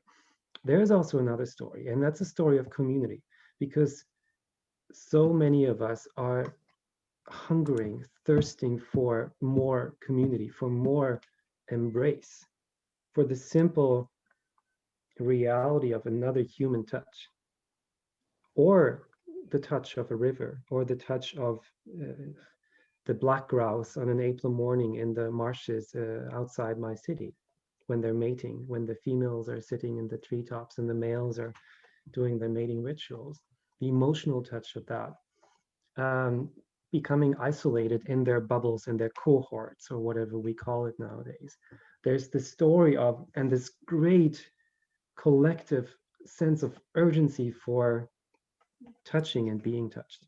And I think this is something that we should hold on to, both the cautionary tales, but also this tale of we are, as David Abrams says, we are indeed tuned for relationship. There's no way around it. You too. Take care. Yeah. There's a great article recently, I think in the Atlantic, maybe, about how COVID has just destroyed entire classes or genres of relationship, right? That most of us are still in touch with our immediate family, but we've lost the the person you casually bump into at the bar, or the parent that you watch the football game with on the sidelines. There's this kind of this vast network of more tangential connections that are still incredibly nourishing and life-giving, that have just completely disappeared from our lives. And I do worry a lot about the children, especially, who are sort of growing up in this really disconnected environment. It seems like COVID has kind of exacerbated in some ways a lot of the disconnection we were already experiencing. I wanted to just bring up a couple of points that were made in the chat. Phil talked about the need for sharing a pot of tea and having a conversation about nature. And Emma replied, yes, the many cups of tea tactic. So we're really more coffee drinkers, I think, than tea drinkers, at least in the United States. But the sentiment probably applies.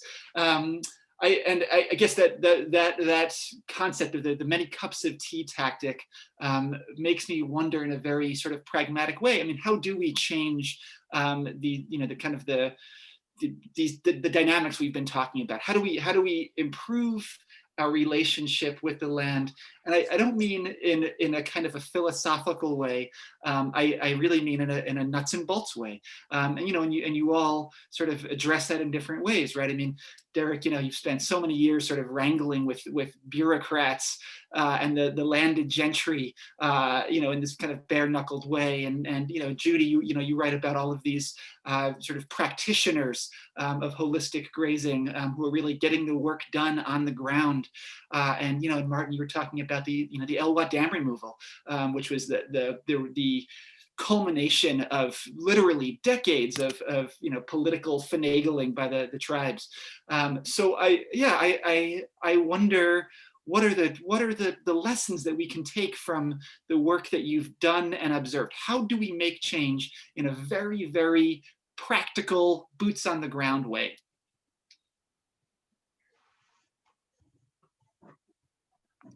And I'll just open that up.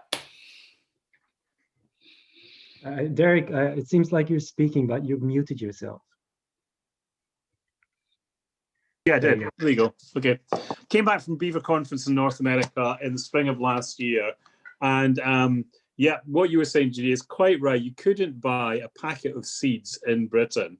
You also couldn't buy any toilet roll because that had been completely extinguished as a commodity. And a chicken, you try to find a chicken. It was ridiculous. Chickens were worth literally their weight in gold.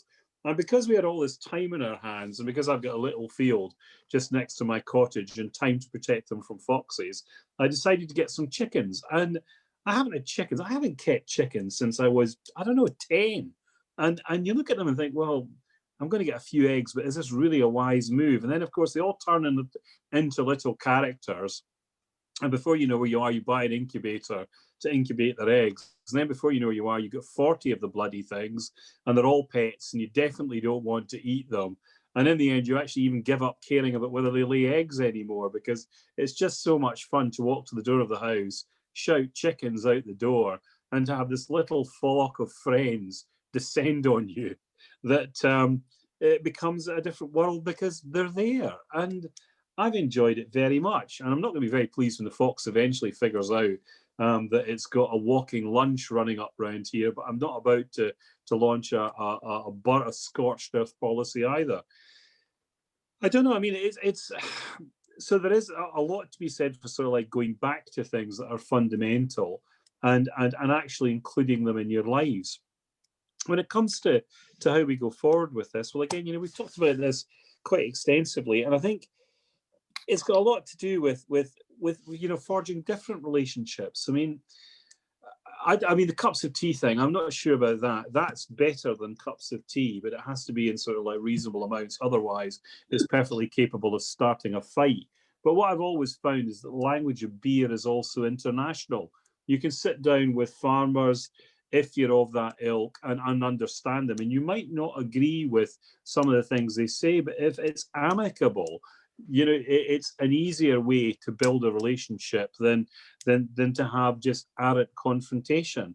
You can always talk to people who are prepared to talk. You can't talk to people who are not prepared to crawl out from underneath whatever rock they intend to occupy, to have no discussion at all. And if you're looking at your diadactics of your people in control panels looking at the salmon in cages and wearing white suits and white Wellingtons, I don't really know how you talk to those guys at all, because essentially in the end they become something soulless. These things are not creatures anymore, they're a commodity. And striking conversations with those kind of people, I would have thought would be really rather difficult. Perhaps one of the great things we've still got here are a lot of small farmers, and they are not bad people. they've had a bad time. They've followed a path that we know is not the correct one, but it does not mean that many of them are not people that you couldn't talk to. Yeah. Judy, what do you think? You've spent literally years talking to some of the the world's most effective farmers and ranchers and grazers and water managers. What have you learned? Well, that's why in this most recent book, I began the book asking the question, we are where we are now, what now?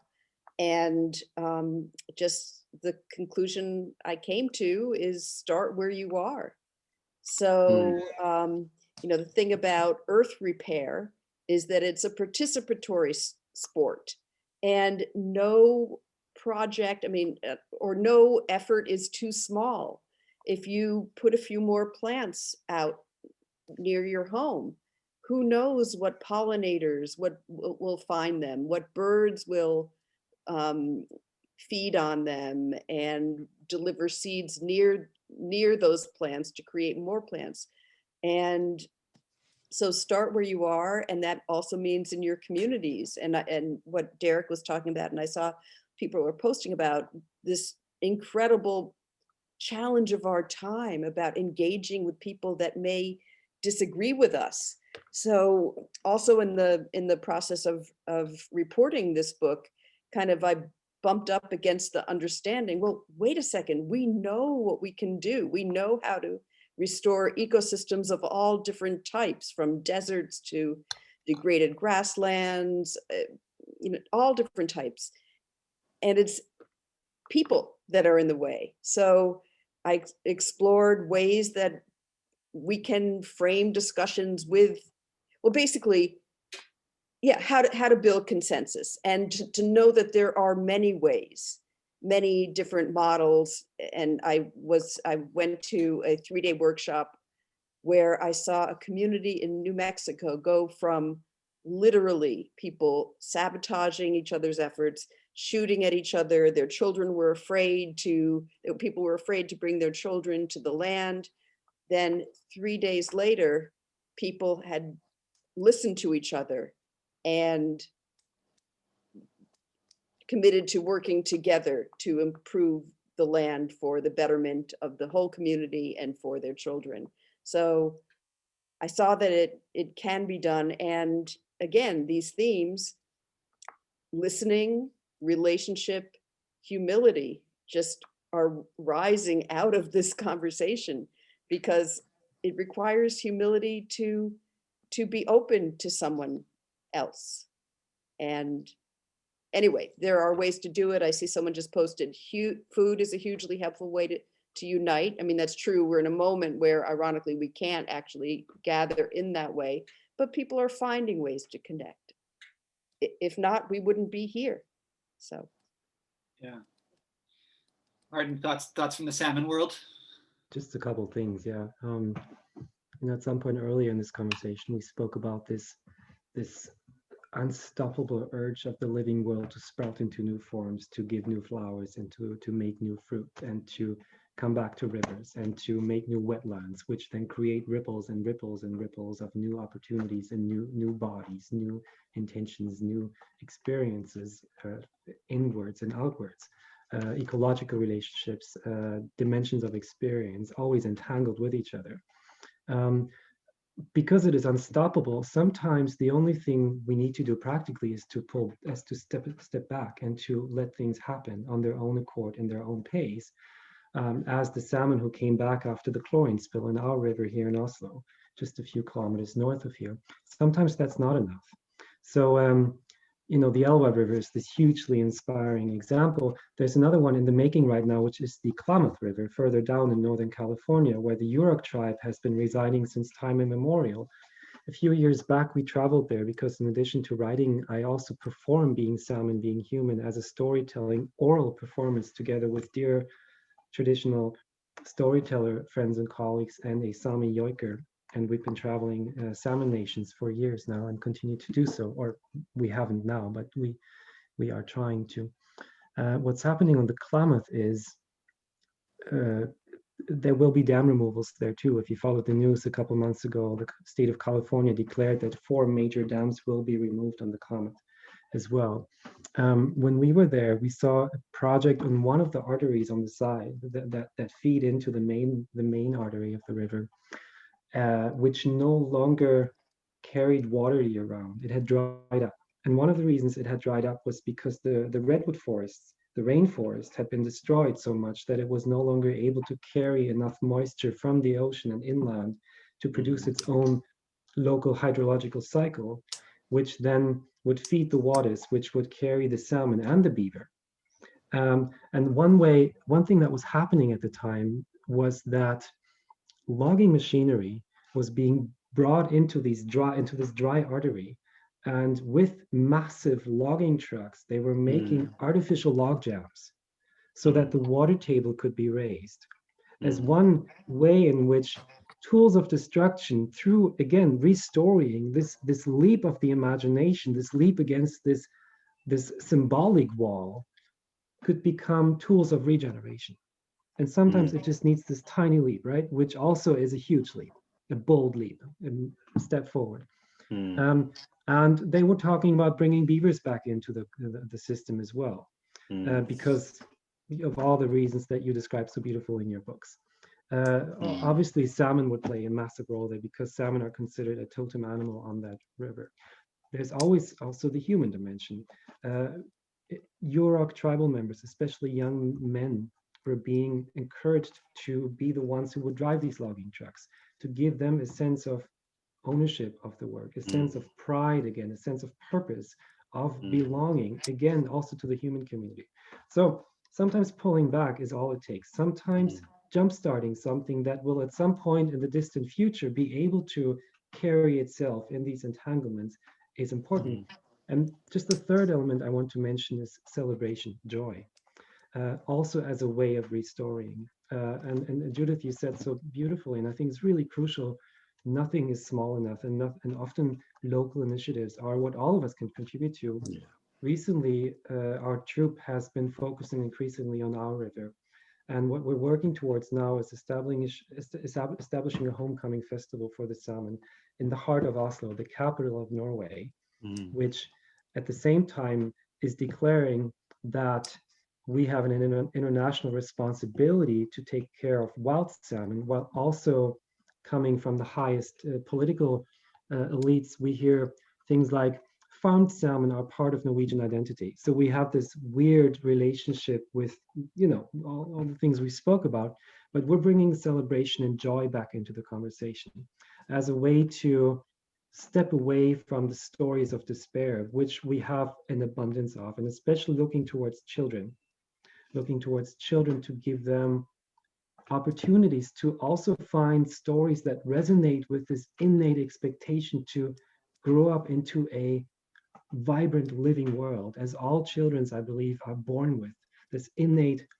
animistic expectation to meet a world which speaks in all these different voices and dialects and shape and gestures and bodily gestures and relationships. Storytelling, joy, stepping back, sometimes helping jumpstart would be just some of the issues, and there's infinite others. And each of us can contribute. Can I tell one of the very few salmon stories I've got?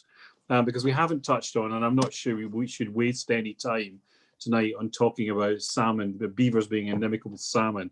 But the Klamath, because we've been going to this wonderful gathering of amazing people in the Cascades, for the last 4 or 5 years, they've had a beaver conference, and they very kindly asked us to speak. And remarkable people like Leonard Houston and Stanley Potowski have been just the best people ever to meet. And you go to somewhere like the Klamath, which is this amazing wild river to our eyes. And yes, they're trying to release beavers there amidst a whole bunch of illogicalities I'm not quite sure we understand, because it seems to be just about as difficult to move a beaver there as it is to move a nuclear missile here. But anyway, that aside, there was one day we were walking up this watershed with a guy called Duncan Halley, who is a fisheries scientists from the Norwegian Institute of Nature, NINA, and we're going up and up and up, and there are some beavers there, and all these huge obstructions that you've just talked about that they put back in with Chinooks. So originally, when they did their clear fell logging, they took all the trees out in the stream, all the trees off the banks, cleared the water course, disaster followed. And they put these things back in with Chinooks, which costs hundreds of thousands of pounds, maybe millions, I'm not quite sure.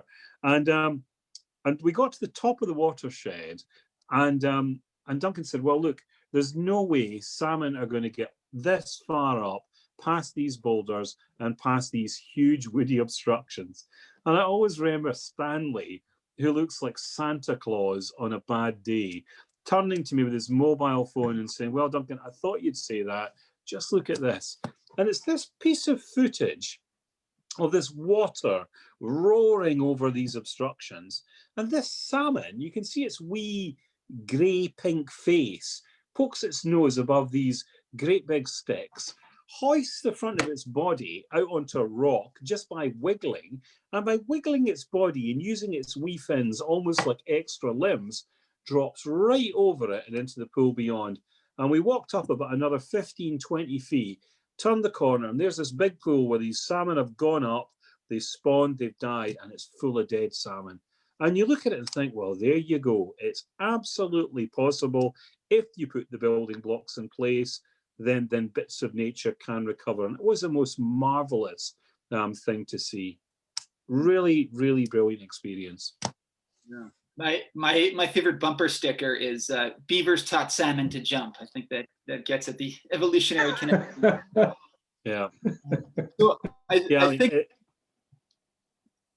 is kind of ironic when we sit in Britain with a lobby that have published an unpeer-reviewed paper 2 weeks ago because they gave some silly old scientist who's on the point of retirement a big bag of gold to come up with a heap of nonsense. That, you know, and then you go and speak to the American fisheries experts. Every single one says we cannot recover these fish stocks of the Pacific Northwest and these river systems without beavers. It's not possible. And here we're still banging on with a lot of nonsense about beaver dams being inimical barriers to game fish. Not a shred of evidence. The whole thing's just fantasy and flummery. And it never seems to end. And I'm not quite sure why. It's probably because of the bag of gold. I'm sure that has something to do with it. So unfortunately, we've reached the end of our time. We continue talking about this all day, I'm sure. I just wanted to thank you all. We talked a lot today about, of course, about the gifts that nature provides us, and you, the three of you, have given us some really wonderful gifts today. So I want to thank you for that, and of course thank everybody who joined the conversation too. It was a really a rich discussion happening in the chat that I'll be reading after the next little while. So with that, I'll say thank you all so much, and I'll turn it over to Ruby, who might have some parting remarks. Thank you so much, Ben, for moderating such a fascinating discussion. And thank you, Judith, Derek, and Martin, for bringing your wisdom. It was such an amazing conversation. I felt like I've listened to you talk all night long as well, kind of like sitting in at a dinner just listening. And I love how we kept coming back to those same themes, and Judith, you summarized it in listening, relationship, and humility. And we kind of started there and we came back there and we kept circling around them. And I think those will be the three things that I personally take away. And I love this idea on the one hand of the participatory nature of earth repair, and then on the other, that idea of restoring, or Martin, you called it the symbolic leap of the imagination as a powerful tool of regeneration. So it's like our hands as well as our minds and how they can come together. So thank you all so much, and thank you to Elsie Green. And I'm going to put the links to all of the books in the chat so that you can get hold of them easily. And next week on Wednesday, we're going to be joined by Martin Shaw and Cy Montgomery and Isabel Lozada to explore mythology and our relationship with nature in our next session. So hopefully see everybody there. And any questions, get in touch by email. So thanks. Lovely. Thank you very much. Thank you very much. Thank Good you all. night. Thanks all. Bye, Ben. Bye. Yes.